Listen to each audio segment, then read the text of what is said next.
you really have to have all your oars in the water. It can't be just one client you're chasing or one contact, and you have to be consistently adjusting your approach in order to defend your business and protect your future.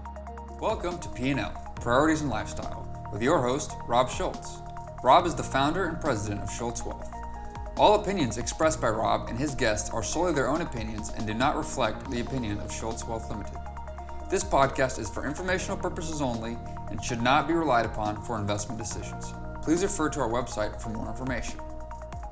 Welcome everybody to P&L, Priorities and Lifestyle. I am your host, Rob Schultz, and today we're going to take a path down the direction of these types of organizations that business owners become a part of that, honestly, I've seen it change people's lives. These owners that are looking to take it to the next level and look for resources and so forth. There's so many great organizations out there that really you would never even know about unless you were in these select industries. And to help me talk through that, I have really one of the most successful president and CEOs of an organization like this that I've ever gotten to know, and that's Mark Bischoff. Mark, welcome. Hi, Rob. It's nice to be with you. Thanks for being on and for talking to us about this very important topic. Mark, you are president and CEO of Starnet Worldwide Commercial Flooring Partnership, which is a mouthful. I just kind of think of it as Starnet. Can you kind of tell us just a little bit real quick about Starnet? Sure. So Starnet is a organization run by members for the members. I work for a board of directors made up of the membership. Most of our members are commercial flooring contractors. Some of them do other interior trades, but that's the core of the membership.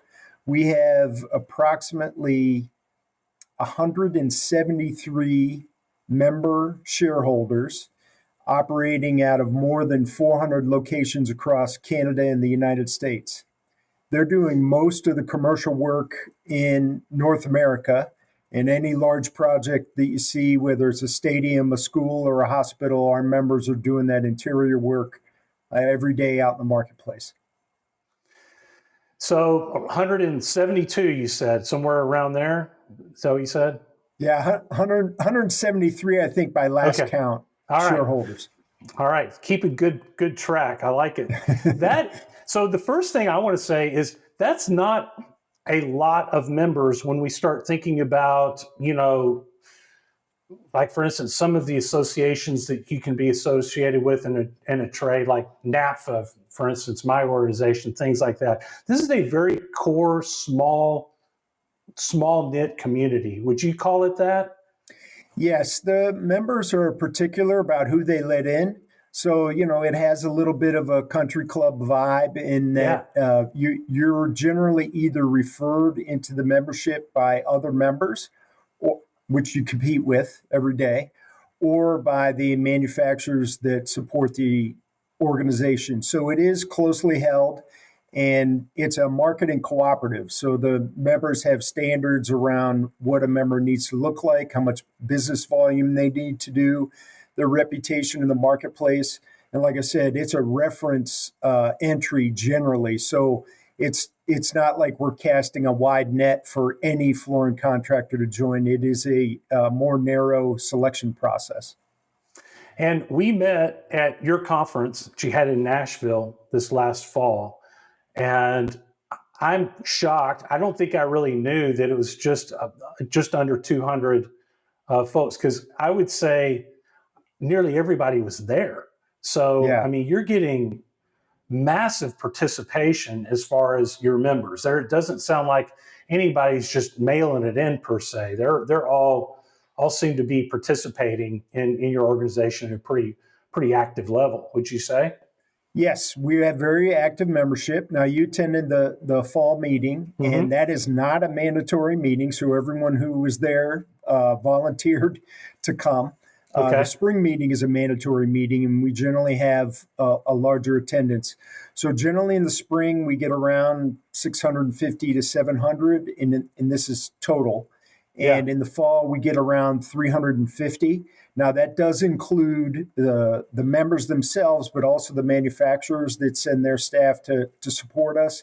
And we also are very proud that we get a contingent of guests and spouses that either the membership or the manufacturing folks trust us with their guests and spouses because they know they're going to have a good time. And we take that as a compliment. Yeah, absolutely. Okay, so you're getting a lot of participation from these folks. And obviously, they feel like they're benefiting from this organization. So, what is Starnet really doing for these founder owners and their companies?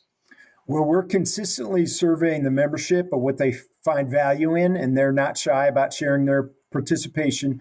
Obviously, the overhead that we are afforded by the board that includes the Starnet staff and all of our meetings and how we support the organization through technology and training.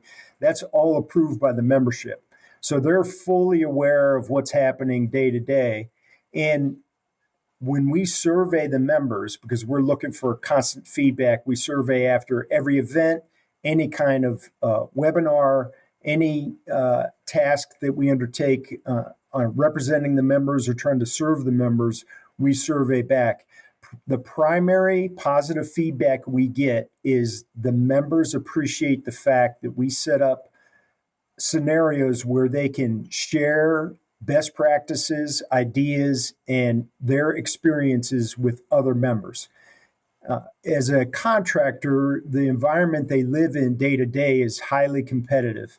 And how you survive is how closely you hold your secrets locally. So it's very difficult for the members to reach out locally to other business owners and expose what they're doing, ask questions. That's not an easy thing. And what we've done through the years is set up a very safe environment where even in cities where the members cross over and compete with each other, they let their guard down a little bit and they will share what's happening in their business, positive and negative, with their fellow members. So that's the number one compliment we get from the members. In addition, the Starnet staff, share education training. We connect the manufacturers with our members in a very specific way. We also spot trends and try to warn the members if there's something wicked this way comes or something very positive as a business opportunity. We try to highlight those as far ahead as possible where we feel like the members should be aware of it, and at least keep their antenna up to make sure that when it lands in their market, whatever it might be, they're prepared for it and they think in their mind, oh, I heard about this at the Starnet meeting. I know what's happening. And now I at least have a pathway where I can search for either support or take advantage of this opportunity now that it's appearing in my marketplace. So when you were talking about, providing a place for them to share with each other, share ideas, and basically communicate with people in a similar situation, I cannot tell you how many times I've heard business owners talk about, different stages within their career as they built their business from scratch in most cases, just feeling like they're just marooned on an island all by themselves, trying to figure this stuff out. And then I can't tell you how many times they've said they've gotten to the other side of that and just gone, man, this would have been so much easier if just there'd been somebody else on the island with me, somebody that, at least I could share my frustrations with, if not even just kind of like say, hey, I'm doing it this way, maybe you ought to try this or that or whatever it may be. So I can certainly see where something like that is a huge benefit to these folks. But then also in addition, and I don't know, what do you think the difference is with your members that are all in the same industry and do the same thing, maybe in different parts of the country or in different parts of Canada? What's the difference between them coming together that all kind of do the same thing and maybe a group that is just business owners, that don't have the same common industry connections? Well, they tend, if it's coming from one of their peers that's actually in the industry, they tend to receive feedback or receive the stories that they hear more openly. You can learn from any business conference, but obviously with certain industries, our owners they dismiss them. So if they hear about something in technology or they hear about something in insurance or financial planning, they may say, well, okay, that works for that industry. That won't work in the construction industry, or that won't work in commercial contracting. They just don't understand my business. And those walls or those guards come down. Now, like anything, a good entrepreneur will learn in any environment. They just tend to be more skeptical if it's not coming from one of their peers. And when you have that many owners that are super intense about their business, all of them are trying something at some point. They just end up in, with certain areas of focus. Their customers are moving them in certain directions. That's not common, but the industry they're in and the trust level they have in their peers doing the work, that is at a high level. So what I would say is they will more readily receive much more quickly the advice they get from their peers in the contracting industry than they would get from a business owner outside the industry. I see. So, Mark, I really kind of think that your organization is a little bit unique as far as what I see in different organizations available for business owners, for closely held businesses. First of all, we see the traditional associations, which would be open to anybody that's within, a general trade, for instance. There's no vetting process. And then I see mastermind groups, which are much smaller than what you have. They may only have 8 to 14, maybe 20 members, and they're getting together and doing that, kind of on a quarterly basis, maybe a little bit more often. And it's a much smaller group. And then I see buyer groups, which I know you're not a buyer group because we've had that discussion, where everybody's coming together, but then the purpose isn't necessarily for sharing ideas and so forth, although that happens. But the reason why they get together is because, together they're able to, I guess, get a better price for their goods and so forth and things like that. Does that, and remember, you're the expert here, I'm not. Does that kind of portray some of the landscape that you see as far as options for founder owners? Yes. So in our industry, there are buyer groups.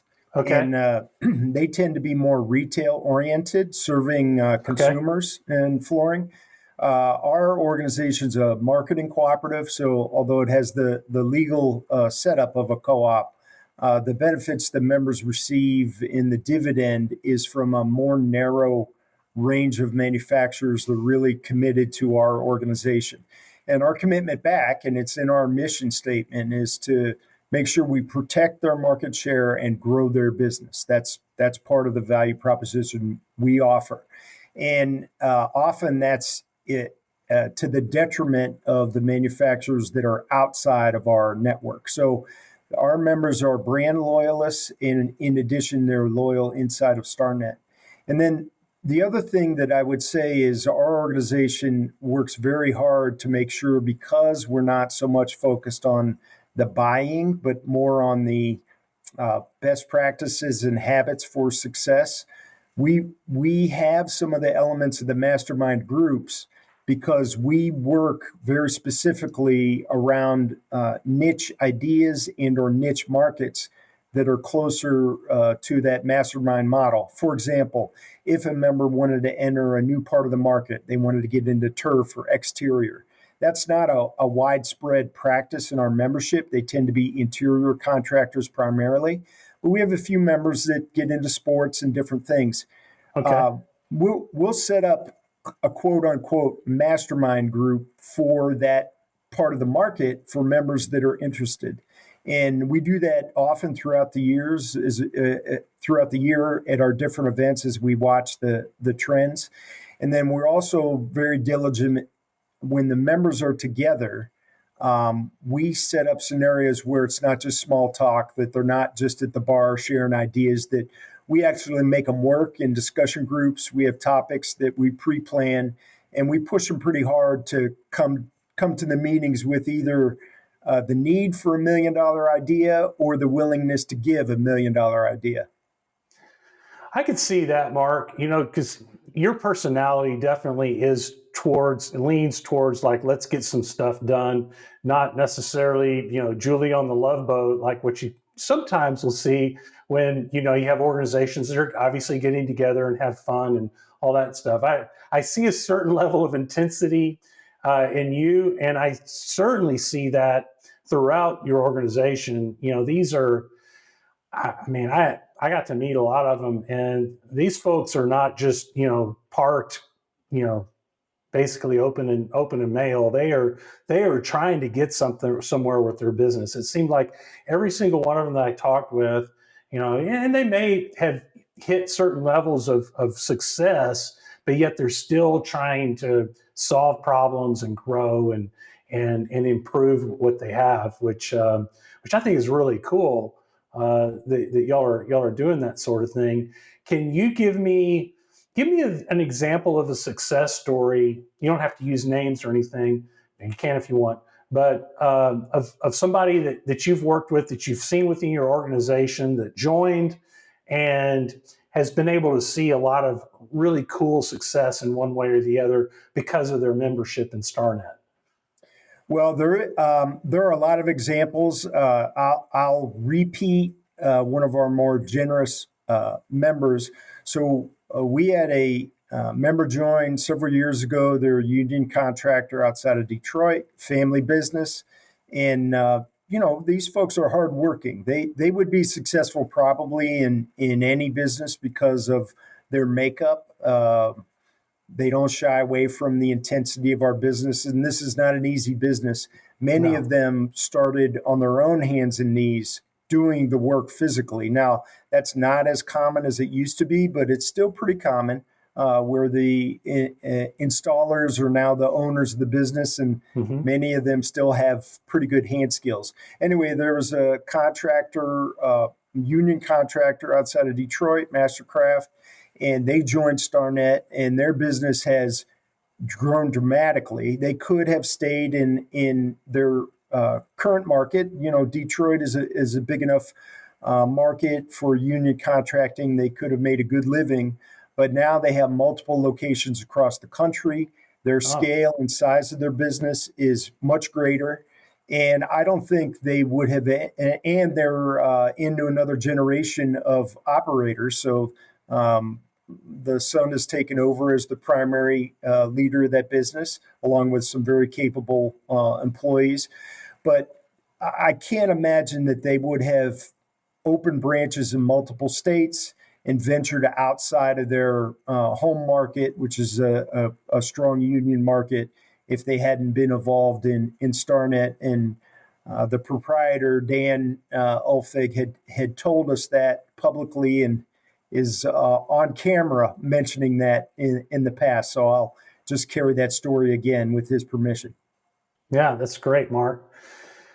So now when they expanded, sounds like they didn't purchase facilities. They opened facilities, or did they do a combination of the two? I was just curious. No, they greenfield opened facilities, but they did follow some clients, so it wasn't done in a vacuum, as a good business owner would. But these were brand new offices, thousands of miles away.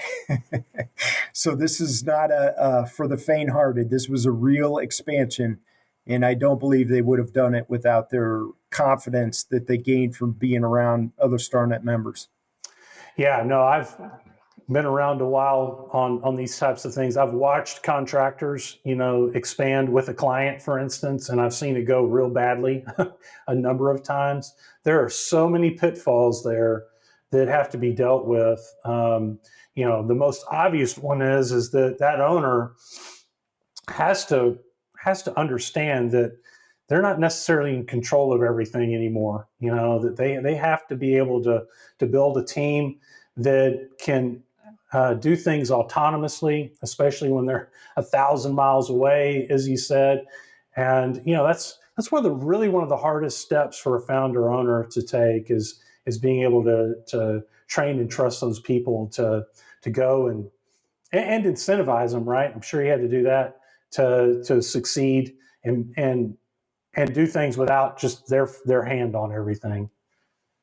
Yeah, and there's so much churn in the industry across the brands. So bulletproof brands aren't as bulletproof as they used to be.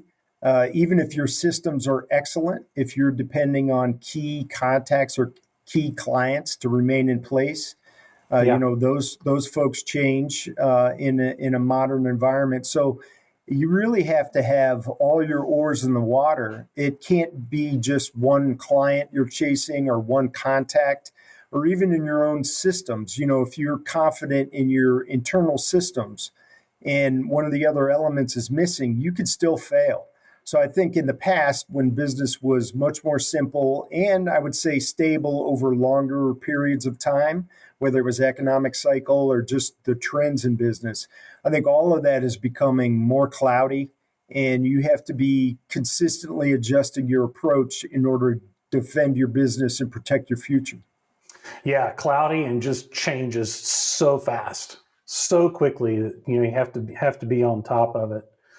Yeah, that's interesting. So, within the industry, within your specific space in the flooring industry, what are some of the challenges that you see that are maybe unique or that you just kind of see over and over that these businesses need to be able to deal with effectively?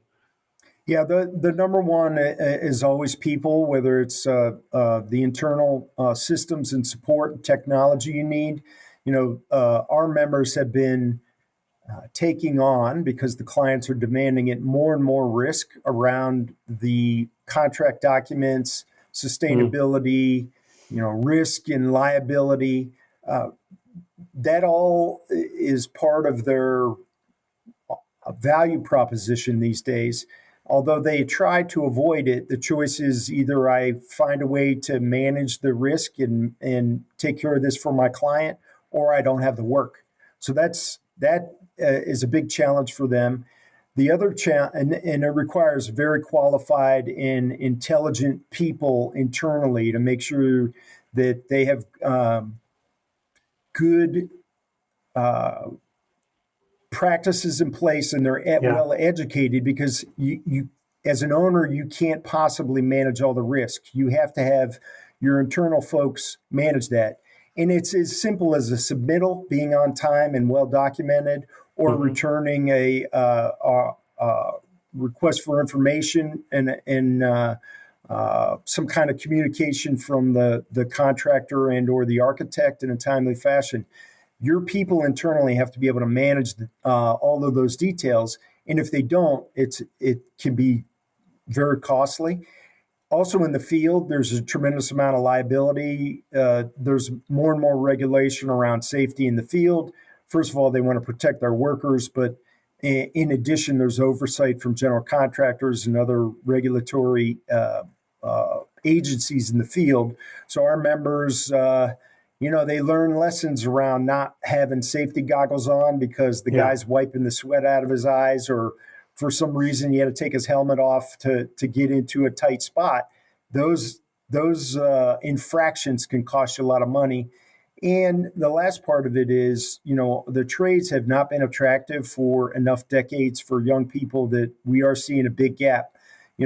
Recently there's more interest in young people in the trades, but for much of the 90s and 2000s, early 2000s, you didn't have folks entering the workforce in good enough numbers that we're really weighted with young early career folks or veterans, over 50, over 60 years old, still in the field working.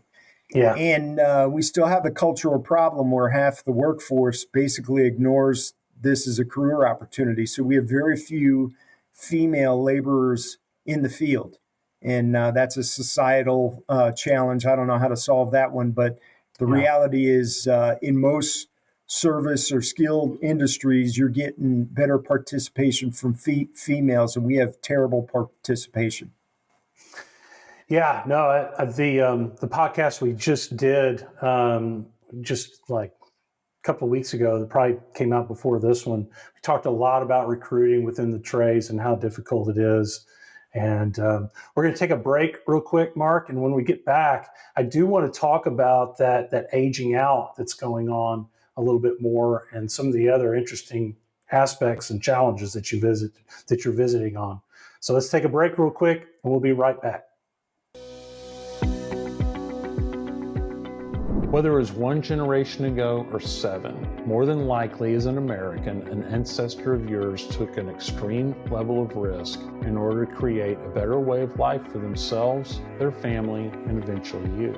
Most families have a story to tell, at least one story. My family ended up here in Texas when their wagon broke down in Del Rio. The wagon train they were a part of continued westward, only to be completely massacred. I'm Rob Schultz, founder of Schultz Wealth. Our clients are entrepreneurs and business owners, the beneficiaries and true torchbearers of our American pioneer legacy. Our clients are not afraid of change. They are hopeful about the future, and they create wealth for themselves, their people, in this country through innovation, creativity, and hard work. Our job at Schultz Wealth is to help make sure it counts for something. If you're a successful business owner, let Schultz Wealth help you to the next level and beyond. We are going to talk a little bit more, about this issue with recruiting, with not being able to get young people in the trades. I think you kind of mentioned something that I've seen too, is just this almost lost generation within our workforce. I have so many clients, whether, in your industry or in the trades or whatever it may be, looking around, and it's like, feel we're old and everybody around us is old, or we've got 20 somethings, and there's just not that G2 or anything to be able to kind of necessarily take the reins. Have you been kind of seeing the same thing? Yes. So I'm a Gen Xer, and I see very few Gen Xers in physical labor or skilled trades roles. We're just too smart for that. No, I'm just kidding. It's just we didn't do it. It skipped. It skipped. Yeah, it skipped. So the challenge today is you do have an aging field labor force, and yes. Unfortunately, this is a difficult trade to learn because it requires a lot of hand skills, and it also requires a broad range of skills so that you can staff any project. So there's very little specialization in the floor covering trade outside of a few items. So if you want to be employable as an installer, you have to be able to do carpet and resilient and sheet vinyl and LVT and cove base. And, some of those are high production, high speed operations. Okay. And others are very slow and tedious and detail oriented, where a miscut can cost quite a bit of money or ruin the job. And especially in difficult areas like operating room, you just can't make mistakes in those environments. So it's a challenging trade to learn because of the level of hand skills and the broad range of products that they're installing day to day. So once they're trained and they're journeymen and understand what needs to happen, they're very valuable because you can send these craftsmen to almost any construction project in the country, and they can be very productive. You just have to be able to get them to that point through training and repetition. Now, there are a lot of benefits to floor covering if you're a tradesperson. One is most of the work is interior work, so the site conditions are good. You're not out in the parking lot in the mud or having to hose off at the end of every night. Basically, it's a good workout during the day in interiors. However, it is hard on the body because it's a lot of kneeling work and a lot of your arms out in front of you. So the installers that don't take care of their body and stretch and at least keep some level of physical fitness beyond their work, they suffer for it through the years because it's puts your body in tough positions on a regular basis. The other thing that's interesting about it is, one of the installers told me that he takes a picture of every job he completes, no matter how bland or normal or boring or how elaborate, they do pattern work or they do an interesting design. He's taking pictures of it, anything that he does. And he said, I can't see a plumber, turning around and take a picture of a water heater when it's done. So there is a high level of craftsmanship and artistry that if, that's part of your soul to be able to transform a space, there's a lot of satisfaction out of the job that doesn't come from, being a welder necessarily or a plumber. It's just a little bit different. Yeah. That's pretty cool. And being able to make a finished product that's beautiful. And you see it in commercial spaces, just incredible artistry. Yeah.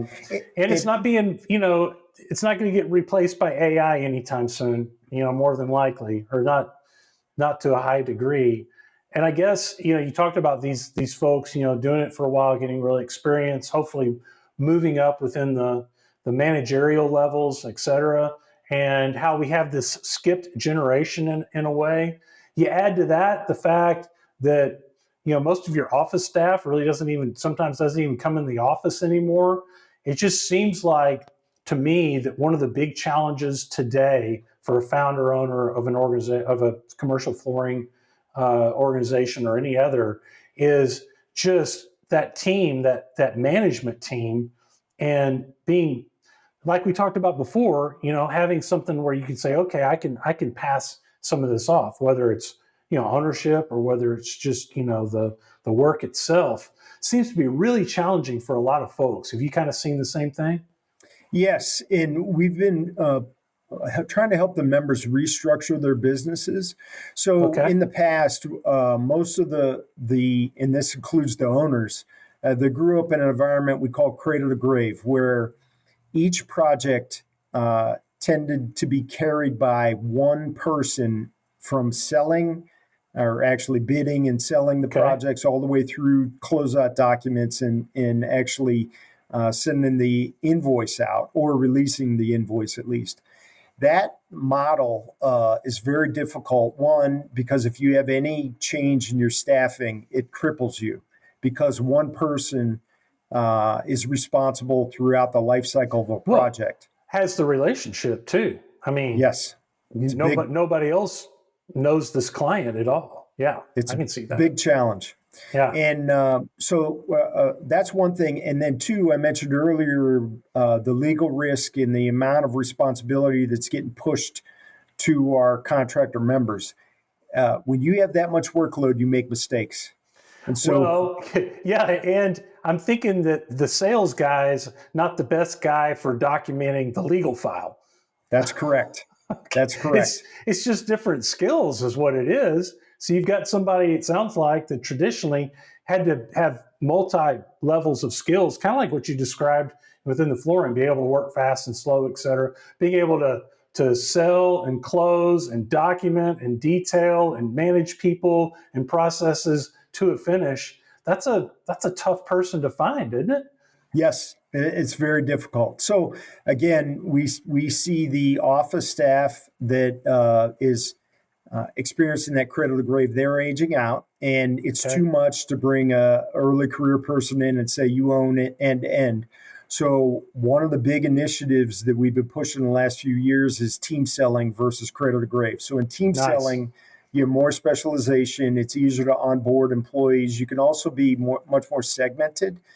So if you have someone who's has a personal skill set that might be suited to negotiated sales or certain environments, they don't have to be as buttoned up. Maybe they sell into hospitality or maybe work better in education or university work, working directly with the clients. That personality type, you can put those people in those environments. And maybe a more structured, organized person might be better on the government contracts or doing military work and handle those clients differently that are paperwork heavy and regulatory heavy. They can handle a different kind of client in a different way. And we can work to people's strengths rather than trying to force someone to be mediocre across every customer type. Yeah, that makes a lot of sense to me. Of course, you're creating structure, process, operations. So a lot of times within an organization that started out with, two guys looking at each other across, a fold out table, right? Yes. So So you yeah, got your work cut out for you. yeah. And there are other things that we're helping the members. So it's okay to have that concept and then say, okay, well, what do I pay these people? So we have to help them with that. Right. And they say, okay, well, we're not working across from the card table now. I have a branch in a different state. So how do I Yeah. need to manage that? So we help them with technology, and other members also help them with some of the things that they need to do. And you can't just shut down your business and say, I'm going to reorganize and open up tomorrow in a different structure. Your existing employees that made your business successful, they have to be part of the transition. Mm-hmm. And even if you choose not to move them to this new team selling environment, they have to be comfortable that if they're going to stay in cradle to grave, what is allowed and what's a norm, and that they're still valued, but maybe they don't cover as many clients, or their book of business needs to change in a significant way to make sure they're still a solid contributor in the new model. So it's very difficult, because the alternative is they say, well, that's fine. Thanks for the ride. I'll go to find another cradle to grave environment and finish out my career there. And Right. Obviously, the owners, they don't want that to happen. They want those associates to keep that knowledge and loyalty with them. So, Mark, it's real clear that Starnet is definitely providing a lot of really good resources and helping people, up their game to a very large degree. I'm intrigued, though. Like, what's your background, Mark? How did you find yourself in this situation where you have this organization and all these business owners, they're kind of relying on you to help them move through and improve like this? Well, I had great experience, and it continues today. So I started with a very large retailer that had systems, processes, brand, and Okay. customer experience dialed in. It was called Sears, and at that Yeah. time, it was a great training ground for me. But I actually, early on in my career, was part of the floor covering division at Sears. So I understood very early on what scale meant, because Sears was one of the largest installed services companies in the world at that time when I was a young man working for them.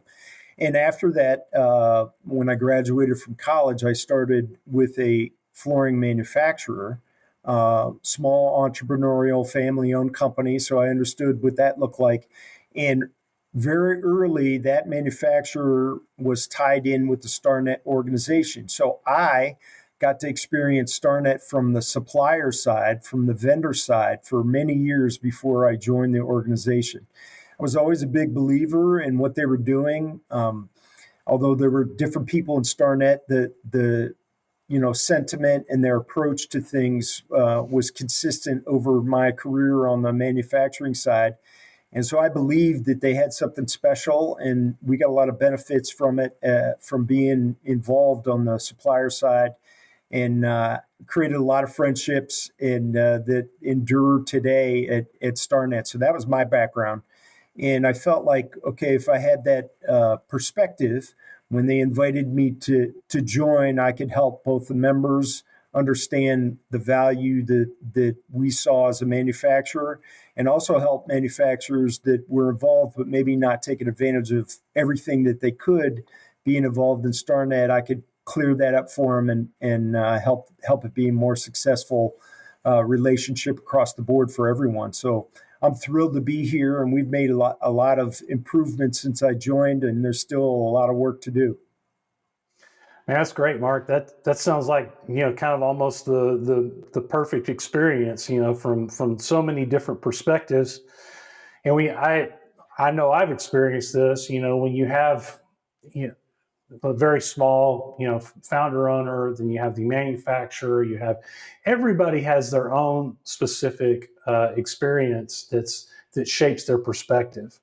And so I think it's really kind of cool how you were able to develop some skills and some experience in so many different areas. That's pretty obvious. That's probably how you're able to get these folks to move and groove like you do. Okay, so before we wrap up, let's talk. I like to call it let's talk kind of halfway jokingly bad about founder owner business owners for a second. So let's say that they have blind spots, and that what are some of the blind spots that you see that a lot of the founder owners of the organizations that you serve, you kind of see over and over again, things that they just initially maybe don't comprehend that gets in their way. Yeah, I think the biggest challenge is I would say they're resistant to scale for the most part. Yeah. So even if they want to put a glass ceiling on their total revenue, the risk that they take and what's involved in being a commercial contractor is great enough that it's no longer easy to say, okay, I'm happy at 10 million in revenue, or I'm happy at 12 million. I'm just going to sit here. Those numbers today are probably too small for most businesses. And you have to be able to scale your top line revenue to match the risk that you're taking every day. And I love the way you put that. I mean, it's a tough business. The net margins aren't great. And so, if you're trying to create a job for yourself, but run a business, you're probably better off not being a proprietor. You're probably better off working for somebody else if you just want a job. And I would say that it was more common in the past that entrepreneurs created a very good job for themselves and a good lifestyle. But I think today the risk that they take on even the smallest projects, it's not worth to create a lifestyle job. They're better off working for another entrepreneur if that's their attitude, because the folks that are successful today are scaling. They're having to get into that $20 million and up range, and some of them much larger. And in order to do that, generally we're seeing they have to have more than one service location. They have to have their back office dialed in. So all of their systems have to be cooperating. They have to have good warehouse management operation and technology to support that. They probably have to have a couple of specialists on staff, whether it's operations leaders or process engineers or someone with that kind of background, to make sure they're doing continuous improvement across their entire business. Because if they don't, the mistakes eat up their margin, and again, they're back into that a very nice job, but not necessarily a business. Wow, you stepped into that one really well. That was some tough love right there. I don't care what industry it is, founder owners get to a certain point. I call it, you eventually, if you've been successful, you are financially full, right? And you've referred to it as that kind of glass revenue ceiling. It just means it's like, well, I was working really hard because I needed to make my mortgage payment. Then I needed to get my kids through college. And then I felt like I, needed a little bit for myself. And, now it's like, oh, things are good. I can just sit back and coast. I'm older, maybe I just need to, kind of relax a little bit. And the answer is a resounding no, right? Yes. And it's interesting because, I'm not an entrepreneur. So talking's easy, doing's difficult. And, but part of my responsibility is to make sure that the members, if they choose, have the tools that available to them that are practical, and you can deploy them to make sure that if they want to scale the business, they can. And often it's not for their own benefit. They're often not looking for an exit from themselves or some kind of financially lucrative event. What we see motivates the members the most is to protect the legacy of their company and their people. They always talk about, I need to get to this. I need to get this business to a point where there's a safe place for my people to continue without me, which Mm-hmm. is so noble. But Oh yeah. if that gets them to buy Salesforce or get involved in CRM, we're all for it. But it's often not for themselves or to create a equity event. It's really to protect their people long term. Yeah, no, I agree. And, when I talk about what I said that, hey, you thought you could just coast and not so much, it's not necessarily, to me at least, it's not like, oh, well, you still need to work 60 hours a week or something like, or really even 40 hours a week. It's not the hours, it's more the attitude, wouldn't you say? I mean, your hours can Absolutely. definitely come back as you get older as a founder, owner, or entrepreneur, but needs to be some quality hours, and you need to have, be surrounding yourself with good people, continually coming up with those great ideas that made you an entrepreneur in the first place, that kind of stuff, right? Yeah. Well, we often see a transition. The owners still put in a lot of hours. They often put in a lot of hours with their people, Uh-huh. developing their people, or with clients. We There you have, go. folks that should have retired a long time ago, but they don't because they love it. And they're spending a lot of time with real estate developers and large Mm-hmm. contractors because they love the client side of the business.